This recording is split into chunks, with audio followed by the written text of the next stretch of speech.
পৃথিবীতে যত নবীকে আল্লাহ পাঠিয়েছেন প্রত্যেকটা নবীর উপরে সিয়াম ছিল ফরজ। কুতিবা আলাইকুমুস সিয়াম কামা কুতিবা আলাল্লাযিনা মিন ক্বাবলিকুম, তোমাদের উপরে রোজা লিখে দিলাম, ফরজ করে দিলাম। শুধু তোমাদের উপরে না, তোমাদের পূর্বে যারা দুনিয়া থেকে বিদায় নিয়েছে সবার উপরে রোজা কি? আরো জোরে বলেন। সবার উপরে সিয়াম ছিল ফরজ, কিন্তু সাওম না। এদিকে তাকান। আসিয়াম এবং আসসাওম শব্দ দুইটা শুনতে কাছাকাছি মনে হচ্ছে, আকাশ পাতাল পার্থক্য আছে। সিয়াম হচ্ছে কন্টিনিউ, একটার পর একটা আসতে থাকা ধারাবাহিক ভাবে। এই জন্য আপনি দেখবেন এই যে রমজান যারা পাননি, সিয়াম যারা পাননি, এটা কিন্তু আগামী বছর হলে আপনি আবার বেঁচে থাকলে পাবেন। কি বলেন বলেন? কিন্তু সাওমটা কি? এখানে যারা আছেন একজনকেও যদি কেউ বলতে বলে যে বলেন তো সিয়াম আর সাওমের ভেতরে পার্থক্য কি, না আমার জানা পারবে না, কারণ ওইভাবে ডিপলি চিন্তা হয়তো আপনারা করেননি। সিয়াম যেহেতু প্রত্যেক নবীর উপরে ছিল, কিন্তু তাদের সিস্টেম আলাদা ছিল। আমাদের সিয়াম হচ্ছে সকাল থেকে সন্ধ্যা পর্যন্ত না খেয়ে থাকা, পানি না পান করা, স্ত্রী সম্পর্ক থেকে বিরত থাকা, আর হারাম যত কাজ আছে হারাম কাজগুলো ছেড়ে দেওয়া। এই চারটা শর্ত পালন করার নাম হচ্ছে সাওম। এর নাম কি? আর সিয়াম কি?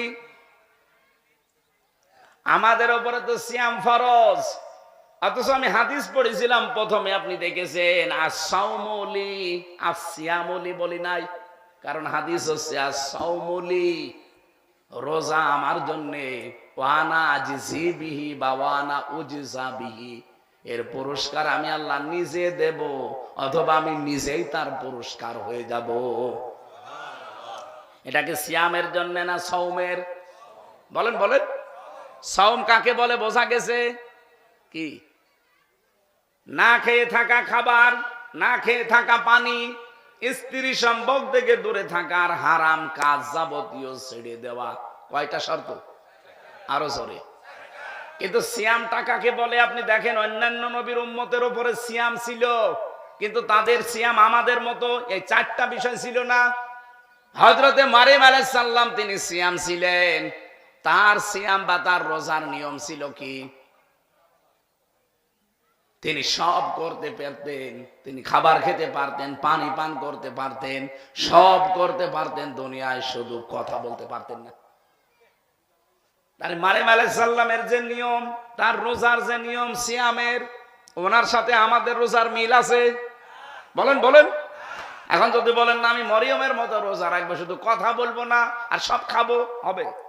কারণ আমাদের ওই রোজা আল্লাহ দেয়নি। এই জন্য সিয়াম এটা কন্টিনিউ, প্রতি বছর আসতেই থাকবে, এটা কিয়ামত পর্যন্ত। কিন্তু সাওম এটা আপনাকে তৈরি করা লাগবে। আমি আশা করি কথা বোঝাতে পেরেছি। আর সিয়াম আর সাওম কি এক? সিয়াম আসে কন্টিনিউ ধারাবাহিক ভাবে, একটার পরে একটা, আর প্রত্যেকটা উম্মতের উপরে সিয়াম আছে। এ পৃথিবীতে এখন ৪৫০০ ধর্মের মানুষ বাস করে, প্রত্যেকটা ধর্মের মানুষ সিয়াম রাখে। আপনি ইহুদিদের দিকে তাকান, তারাও সিয়াম রাখে, কিন্তু তারা সেহরি করে না। খ্রিস্টানদের দিকে তাকান, তারাও সিয়াম করে, কিন্তু তারা ইফতারি করে না। এই যে হিন্দু যারা মুশরিক, এরাও বাবা মা মরে গেলে সিয়ামই করে, রোজায় রাখে, উপোস বলে। কি বলে? ওরা না খেয়ে থাকে না, কিন্তু তারা সেহরিও করে না, ইফতারিও করে না। আর আমাদের যে সিয়াম, এখানে সেহরি আছে, ইফতারি আছে, আর ওই চারটা শর্ত মেনে চলা আছে। নবীজি হাদিসে কুদসি, এটা বিশ্ব নবী এই জন্য জানিয়েছে আস-সাওমুলি ওয়া আনা আজিজি বিহি, এটা আল্লাহর কথা নবীর মুখ দিয়ে বের হচ্ছে। কেউ যদি সিয়াম সাধনা করে, সাওম পালন করে, আমার আল্লাহ পাক নিজে তাকে পুরস্কার দেবেন, অথবা নিজেই পুরস্কার হয়ে যাবেন। এখন আমার প্রশ্ন, আল্লাহ সিয়ামটা কেন রমজানে দিলেন?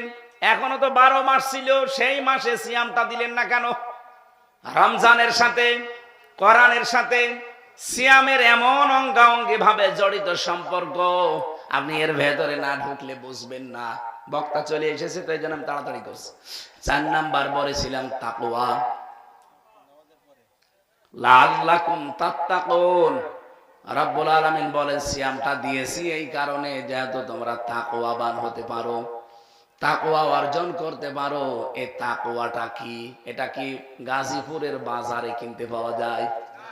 এইবারটা ভালো করে শুনবেন, এতক্ষণ যা করেছেন আমি কিছু বলি নাই, এদিকে তাকান। এবার এই চারটা বিষয়, আমি এটাও জানি যে চারটা বিষয় জীবনে শোনেন উনি, এখনই শুনবেন। তাকওয়া মানে আমার মতো জব্বা গায়ে দিয়ে, পাগড়ি মাথায় দিয়ে, সুন্দর টুপি মাথায় দিয়ে, হাতে তসবিহ নিয়ে হো হো করা না। তাকওয়ার ব্যাখ্যা পেয়েছি আমি চারটা। হযরতে আলীকে জিজ্ঞাসা করা হচ্ছে, ও আলী, তাকওয়া কাকে বলে? হযরতে আলী নবীর জামাই বললেন, চারটা বিষয় যার ভেতরে পাওয়া যাবে সে যেন মনে করে আমার ভেতরে তাকওয়া তৈরি হয়েছে। আমি এবার প্রশ্নটা ছেড়ে দিলাম, বলেন তো, যে চারটা বিষয় হযরতে আলী বলেছিলেন যে চারটা বিষয় যদি আপনার ভেতরে থাকে তাহলে আপনি বুঝবেন আপনি তাকওয়াবান হয়েছেন। আর যদি না থাকে, আপনি যতই বুজুর্গ দাবি করেন, আপনি বুজুর্গ না, আপনি বেজিরগু। দুনিয়ার কাজ বলে কোনো কাজ নেই, যা করবেন ওইটা আখিরাতের কাজ। পৃথিবীতে মানুষ যেটা করে ওইটা দিয়ে তার আখিরাত তৈরি হয়। দুনিয়ার কাজ বলে কিচ্ছু নেই, যা করবেন ওটা কিসের কাজ? আরো জোরে বলেন।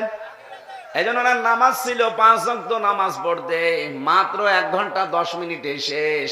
আর বাকি যে 22 ঘন্টা 50 মিনিট সময় এখনো দুনিয়ায় কাটাবে, কিভাবে কাটাবে? 8 ঘন্টা না ডিউটি করলো সঠিকভাবে আল্লাহর কথা স্মরণ করে, আল্লাহর বিধান অনুযায়ী, তাহলে 8 আর ওদিকে 1 ঘন্টা 10, 9 ঘন্টা 10 মিনিট পুরাটা মনে করোনা ইবাদত হয়ে গেল। আর বাকি তো এখনো আছে, এই ঘন্টাগুলো কি করবে? উনি তো 6 ঘন্টা বা 8 ঘন্টা ঘুমাবে। ঘুমানোর সময় যদি বলে বিসমি আল্লাহুম্মা বিসমিকা আমুতু ওয়া আহইয়া আস্তাগফিরুল্লাহ আল্লাযী লা ইলাহা ইল্লা হুয়াল হাইয়্যুল কাইয়্যুম ওয়া আতুবু ইলাইহি, এতটুকু পড়ে যদি ঘুমিয়ে যেতে পারে 8 ঘন্টা উনি নামাজের মতো সওয়াব পাবে। উনি কি আছে বলেন তো? ঘুমিয়ে আছে। বলেন বলেন। উনি যে 8 ঘন্টা ঘুমিয়ে নামাজে দাঁড়িয়ে যে সওয়াব পেত, ওই সওয়াব পাবে, এটা এতদিন জানতেন? এমনকি ওনার স্ত্রীকে যদি শাসন করে যে তুমি আমার বাড়িতে থাকতে হলে ফরজ নামাজ পড়ো না, যদি শাসায়, এমনকি যদি মারধরও করে নামাজের জন্য, ওই মারধর করাটাও ইবাদত হিসাবে আল্লাহ লিখে নেবে। 4টা কারণে স্ত্রীকে মারা যায়, শাসন করা যায়, কিন্তু 4 জায়গায় মারা যায় না, মাথায়, মুখে, বুকে আর পিঠে। এই 4 জায়গা বাদ দিয়ে বাকি জায়গায় আপনি তাকে 4টা কারণে মারতে পারবেন, যদি ফরজ নামাজ না পড়ে, ফরজ রোজা না রাখে, সঙ্গত কারণে। যদি ফরজ পর্দা যেটা আছে এটা না করে, 4 নাম্বার স্বামীর জায়েজ হুকুম যেটা, এটা যদি না মানে, এই 4টা যদি না মানতে চায় তাহলে তাকে শাসনের জন্য মারা যায়। মাজা থেকে শুরু করে পা পর্যন্ত লাঠি হবে, কোদালের আছাড়ি, কি 1 বিঘত পরিমাণে একটা লাঠি, তাও নিজের হাত দিয়ে ধরা লাগবে, পিলাস দিয়ে ধরা যাবে না। একদিন আমারে বলছে, হুজুর লাঠি 1 হাত হোক, 1 বিঘত হোক, আমি পিলাস দিয়ে ধরে বড় করে মারব। নাই তো 1 বিঘত লাঠি ও যদি নিজের হাত দিয়ে ধরে মারা যায়, ও ছাতা কি লাগবে? ও তো মারলে হবে না, গুঁতো দেওয়া লাগবে। না, স্ত্রীর গায়ে হাত তোলা এটা ইতর মানুষের কাজ। আমি যে পয়েন্টে কথা বলছিলাম, আপনি নামাজ শেষ হয়ে গেলে মসজিদে আর থাকতে পারেন না, অথচ নামাজের আগে আল্লাহ ওয়াজকুরুল্লাহ শব্দটা দেননি। পুরা কোরআনে দেখবেন নেই, কিন্তু যেখানে কাজের কথা, কর্মজীবনের কথা, প্র্যাকটিক্যাল লাইফের কথা সঙ্গে সঙ্গে আল্লাহ দিয়েছেন ওয়াজকুরুল্লাহ। তার মানে নামাজের চাইতে বেশি স্মরণ করা লাগবে কর্মজীবনে। এইটা আজ মুসলমানদের ভেতরে নেই, এ কারণে আমরা উঠে দাঁড়াতে পারি না। অন্যান্য জাতিগুলো আমি দেখে আসলাম, তারা আল্লাহকে বিশ্বাস করে না, কোরআন বিশ্বাস করে না, কিন্তু তাদের কর্মজীবনে এই মানুষগুলো দায়িত্বশীল, এজন্য তারা দাঁড়িয়ে যাচ্ছে। মালয়েশিয়ার মতো দেশ, এত বড় বিশাল দেশ, বাংলাদেশের মতো প্রায় 5টা জোড়া দিলে যত বড় হবে, এত বড় মানুষ মাত্র 3 কোটি, তাও বাংলাদেশ থেকে 20 লাখ। ইন্ডিয়া থেকে এরকম আরো 30 লাখ, থাইল্যান্ড থেকে এসেছে, পাকিস্তান থেকে গেছে আরো 20 লাখ, এরকম সব মিলে 1 কোটি, আর ওরা খুব বেশি হলো 2 কোটি। এই হচ্ছে তাদের রাষ্ট্র। মাত্র 3 কোটি মানুষ নিয়ে এরকম 5টা বিশাল দেশ, তারা আজ উন্নত। আর আমাদের 20 কোটির উপরে মানুষ আমরা। তাদের যদি 3 কোটি মানুষের 6 কোটি হাত হয়, আমাদের 20 কোটি মানুষের 40 কোটি হাত। কথা বলেন? এই হাতগুলো আমরা যদি আজ কাজে লাগাতে পারতাম, এই মানুষকে যদি মানুষ সম্পদে পরিণত করতে পারতাম, এই দেশটা দাঁড়িয়ে যেত। মালয়েশিয়া 2004 সালের পর থেকে দাঁড়িয়েছে, আমরা তার আগে দাঁড়িয়ে যেতে পারতাম। কিন্তু খালি চুরি চুরি আর চুরি, সব জায়গায় চুরি, কর্মজীবনে চুরি, টাকা পয়সায় চুরি, পাচারে চুরি, সব চুরিতে আছে। আর এই চুরির আইনটা কোরআন দিয়ে পাশ করতে দিতে চায় না তারা, যারা সব চাইতে বড় বড় চোর। কারণ তারা জানে যে চুরির আইন যদি সেই 1971 সালে 72 সালে যখন সংবিধান হয়েছিল, ওই সময় যদি চুরির আইনটা ওই জায়গায় লেখা থাকতো কোরআন দিয়ে যে হাত কেটে দাও, তাহলে এদেশের বহু মানুষের হাত গলায় চলতো। এই জন্য ওরা কোরআনের এই আইনকে বর্বর আইন বলতো। একজন মারা গেছে, আমি নাম নিলাম না, উনি বলতো কোরআনের এই আইনটা সূরা মায়েদার এই 37 নাম্বার আয়াত, 38 নাম্বার আয়াত, আস-সারিকু ওয়াস-সারিকাতু ফাকতাউ আইদিয়াহুমা, চোর চুরি করলে নারী হোক পুরুষ হোক, সাক্ষ্য প্রমাণে যদি ধরা হয় তার হাত কেটে দাও। এই নির্দেশ কার? উনি বলতো এটা বর্বর আইন। কারণ সে জানে যে আমার কালো বিড়াল বের হয়ে গেছে, যদি এটা প্রমাণ হয় তাহলে আমার কি কাটা যাবে। এই জন্য হাত কাটার আইনকে সে বর্বর আইন বলতো। বাংলাদেশে এখন অনেক জাহেল, অনেক অজ্ঞ মানুষ দায়িত্বে আছে, তারা দেখতে পাচ্ছে। আজকে একজন বলেছে যে নামাজ রোজার মতোই এই সে সামনে পয়লা বৈশাখ আসতেছে, নামাজ রোজার মতোই পয়লা বৈশাখ আমাদের সংস্কৃতি। এ কথা কেউ বললে তার ঈমান থাকার কথা? কোথায় নামাজ রোজা আর কোথায় পয়লা বৈশাখ? আরে পয়লা বৈশাখের যে কালচার পালন করা হয় এদেশে, এগুলো তো হিন্দুদের। আপনি তো পালন করবেন পয়লা মহররম ইমাম হোসাইনের মতো, যে অন্যায় দেখলেই জীবন দিয়ে হলেও প্রতিবাদ করা লাগবে, এর নাম। আর ওরা পয়লা বৈশাখে বাদর সাজে, আল্লাহকে দেখাতে চায় যে মানুষ বানিয়েছে, আমার ভালো লাগে না, আমি বাদর হলে ভালো লাগতো। আল্লাহর সৃষ্টি যারা বিকৃত করে, আল্লাহ সবচাইতে বেশি রাগ হয় তাদের প্রতি। আল্লাহ আমাদের জাতিকে যেন হেফাজত করে, আর এ কথা যিনি বলেছেন তিনি যেন তাওবা করেন। অথবা 16 কোটি 18 কোটি 20 কোটি মানুষ কিন্তু একবারে আবার ওই জালেমদের মতো খেপে গেলে আপনারও গদিতে থাকতে পারবেন না। এদেশের মানুষের আর কিছু না থাক, অন্তত এতটুকু ঈমান আছে যে আল্লাহ রসুলের উপরে কোনো আঘাত আসলে এরা আর তখন দল বেদল দেখে না।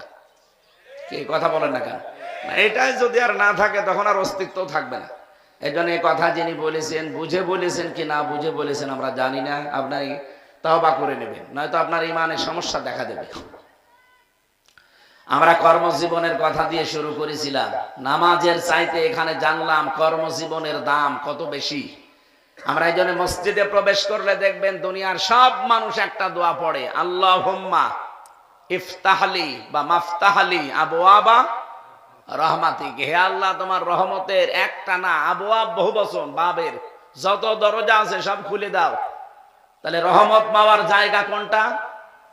মসজিদ। বলেন না কেন? রহমত পাওয়ার জায়গা। রহমত পাওয়া শেষ, এবার আপনি আর মসজিদে বসে থাকতে পারবেন এ কথা আল্লাহ কোরআনে দেয়নি। ফান্তাশিরু ফিল আরদ, ছড়িয়ে যাও জমিনে। ছড়িয়ে যাওয়ার সময় কি বলবা? এই জন্য মসজিদ থেকে বের হওয়ার সময় কি বলা লাগে? আল্লাহুম্মা ইন্নী আসআলুকা মিন ফাদলিকা। এই যে কোরআনের আয়াতে ছিল অবতাগু মিন ফাদলিল্লাহ, আল্লাহর রিজিক, আল্লাহর অনুগ্রহ তোমরা তালাশ করো, অনুসন্ধান করো, খোঁজ করো। আর এই দোয়াতেও আল্লাহ ওই শিক্ষাটাই আমাদেরকে নবীজি দিলেন যে আল্লাহুম্মা, হে আল্লাহ, ইন্নী, অবশ্যই আমি, আসআলুকা, আপনার কাছে চাই, মিন ফাদলিকা, আপনার রিজিক চাই। তাহলে ফজল মানে রিজিক, ফজল মানে কি? এটা পাওয়ার জন্য কি মসজিদ, মাদ্রাসা, খানকা, ঈদগাহ, গোরস্থান, কোন জায়গা? জমিন। বলেন বলেন, ফান্তাসিরু ফিল আরদি, ছড়িয়ে যাও জমিনে। সুতরাং রিজিকের জন্য কোথায় থাকা লাগবে?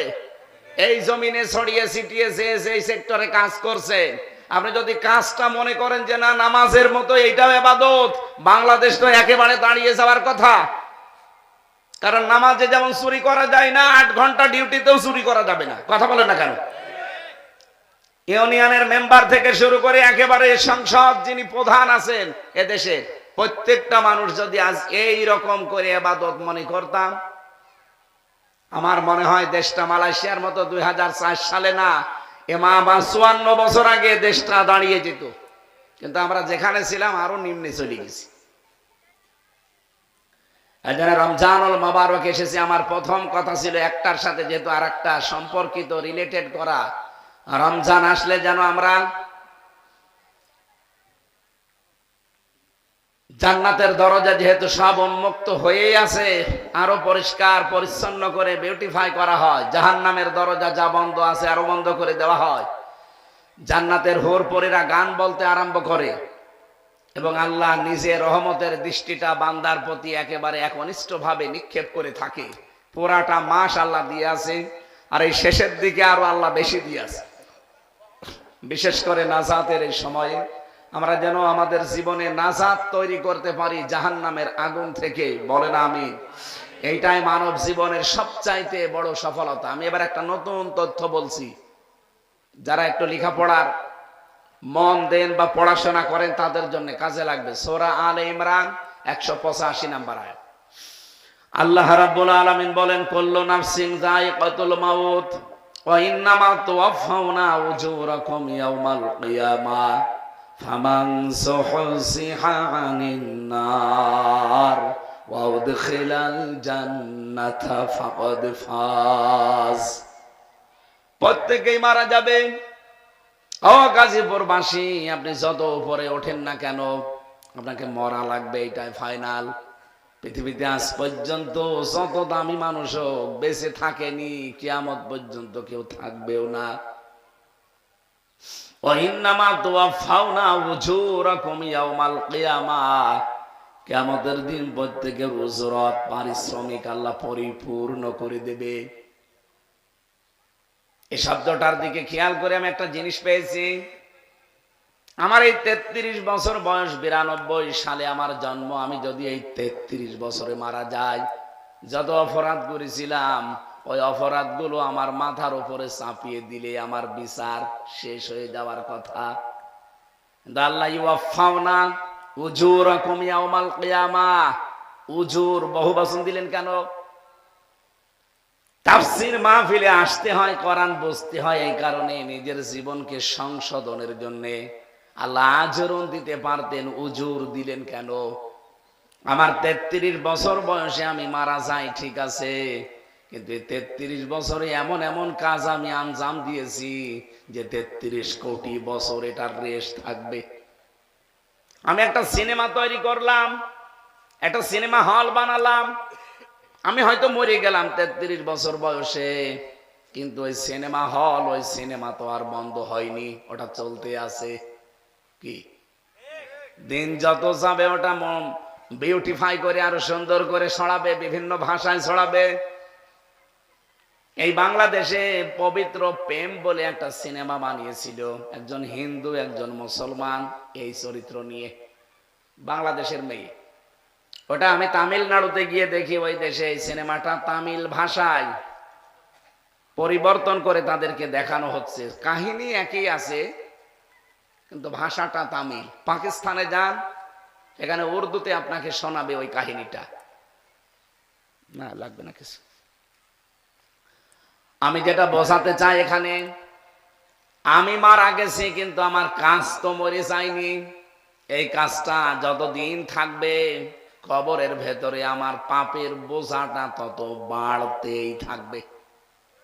কথা বোঝানো যায়নি। قد خسر الذين كذبوا بلقاء الله, সূরা আনামের 30 নম্বর আয়াতে আল্লাহ জানিয়েছেন অবশ্যই ক্ষতিগ্রস্ত হয়ে গেছে ওই মানুষগুলো। ক্ষতিগ্রস্ত হবে না, হয়ে গেছে। কারা?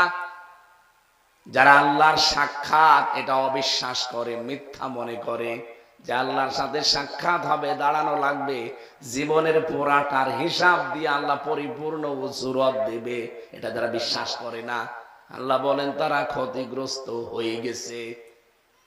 হাত্তা ইযা জাতুহুমুস সাআতু বাগতাতান, হঠাৎ করে যখন তাদের সামনে সাত চলে আসে, এখানে সাতের অর্থ দুইটা, একটা মৃত্যু আর একটা কিয়ামত। হঠাৎ করে মরণ যখন চলে আসে, ক্বালু ইয়া হাসরাতানা, ওই মানুষগুলো পেছনের দিকে তাকিয়ে আফসোস করে যে কি পাঠালাম আমি, আমার এই জীবনে আমি কি পাঠিয়েছি। আলামা ফাররাতনা ফিহা, আমার জীবনে আমি যা কামাই করেছি এর জন্য আমার এখন আফসোস হয়। ওয়াহুম ইয়াহমিলুনা আওজারহুম আলা যুহুরিহিম, এই যে ঝাড়, ঝাড় এক বচন, আওজার বহু বচন। ঝাড় মানে বোঝা, আওজার মানে বোঝা সমূহ। আল্লাহ বলেন ওয়া মানে এবং হম মানে তারা, ইয়াহমিলুন হামালা, ইয়াহমিলু মানে বহন করা, এটা মজারে, বর্তমান ভবিষ্যৎ প্রেজেন্ট ফিউচার। এই মানুষগুলো যেন বহন করছে, করবে তাদের পাপের বোঝাগুলো পিঠের উপরে।